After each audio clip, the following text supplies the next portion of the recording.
Welcome to Nithya's channel. இன்றைக்கி வீட்டில் இருக்கக்கூடிய பொருளை வச்சு ஹெல்த்தியாகவும் டேஸ்டியாகவும் ஒரு ஸ்நாக்ஸ் செய்யலாம் வாங்க.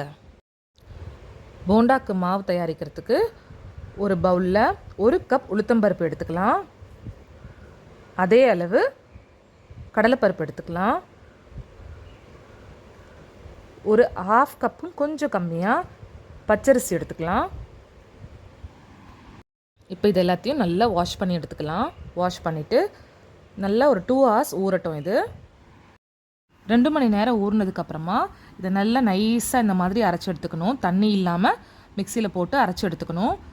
ஒன்றும் அதிகமாக அரைக்கக்கூடாது. இந்த மாதிரி நல்லா நைஸாக அரைச்சி எடுத்துக்கணும். போண்டா பதத்துக்கு அரைச்சி எடுத்துக்கணும். அரைச்சதுக்கப்புறமா இதில் 1 கப் பொடியாக கட் பண்ண பெரிய வெங்காயம் சேர்த்துக்கிறேன். சேர்த்துட்டு ஒரு 3 பச்சை மிளகா பொடியாக கட் பண்ணி அதையும் இதில் சேர்த்துக்கிறேன். கூடவே ஒரு கொத்து கருவேப்பிலையை பொடியாக கட் பண்ணி சேர்த்துக்கிட்டேன்.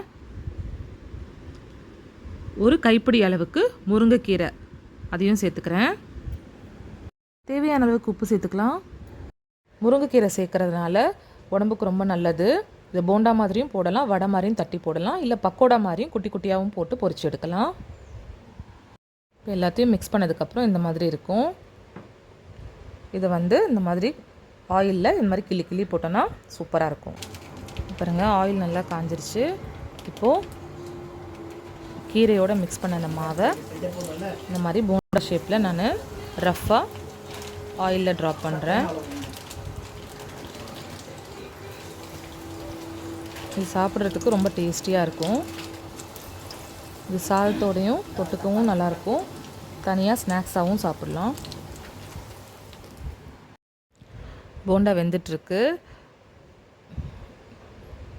2 சைடும் நல்லா வெந்ததுக்கப்புறமா ஆயில் ட்ரைன் பண்ணி நம்ம இதை எடுத்துடலாம். பாருங்கள், போண்டா சூப்பராக வெந்துருச்சு, ரெடி ஆகிடுச்சு. வீட்டில் இருக்கக்கூடிய பொருளை வச்சு நம்ம சூப்பரான ஹெல்த்தியான டேஸ்டியான ஒரு போண்டா ரெடி பண்ணிட்டோம். இதை நம்ம குட்டி குட்டியாக உதுத்து விட்டாலும் நல்லா கிறிஸ்பியாக நம்மளுக்கு பக்கோடா ரெடி ஆகிடும். கீரை பக்கோடா ரெடி ஆகிடும். இது கண்டிப்பாக நீங்கள் ட்ரை பண்ணி பார்த்துட்டு உங்கள் கமெண்ட்ஸை கமெண்ட் பாக்ஸில் ஷேர் பண்ணுங்கள். இந்த வீடியோ பிடிச்சிருந்தா லைக் பண்ணுங்கள், ஷேர் பண்ணுங்கள், கமெண்ட் பண்ணுங்கள். இது வரைக்கும் நித்யாஸ் சேனலை சப்ஸ்கிரைப் பண்ணலன்னா சப்ஸ்கிரைப் பண்ணிக்கோங்க. கூடவே இந்த பெல் ஐக்கானையும் ப்ரெஸ் பண்ணிக்கோங்க. இன்னொரு இன்ட்ரெஸ்டிங்கான வீடியோவில் சந்திக்கலாம். பாய்.